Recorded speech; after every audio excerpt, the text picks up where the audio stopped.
அப்படின்னா கண்ணே முடிக்க போயிடாண்டவா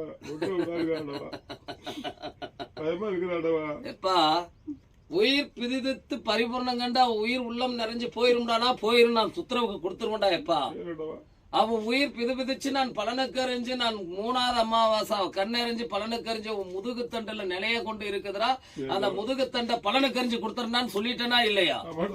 மன குழப்பத்துல மன விதகத்துல நின்று நடனமிட்டு கொடுக்கறேன்டா. அவன் உயிர் நாடியே நான் சொல்லிச்சு கொடுக்கறேன். அவளுக்கு உயிர் பிரிச்சு அவளை விட்டு வெளியே போகாதடா. அவ உயிர் நிலையாதான் நிக்கும்.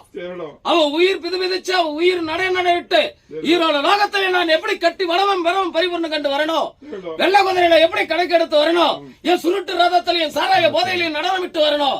அதே கணக்கு பிரகாரம் உன் மாங்கலியத்துக்காரைக்கு உயிர் நாடியை நான் செலுத்தி கொடுத்து அவளுக்கு உயிர் போகாத அளவுக்கு பலனுக்கு அறிஞ்சு எமனே பாசக்கயிறு வீசி வந்தாலும் நடனமிட்டு வந்தாலும் நான் அத்திப்புத்த மலர் பாரி பலனுக்கு அறிஞ்சு ஜோதியா வந்து அமர்ந்து உட்கார்னான்னு உத்தரவுக்கு கொடுத்துட்டேன்.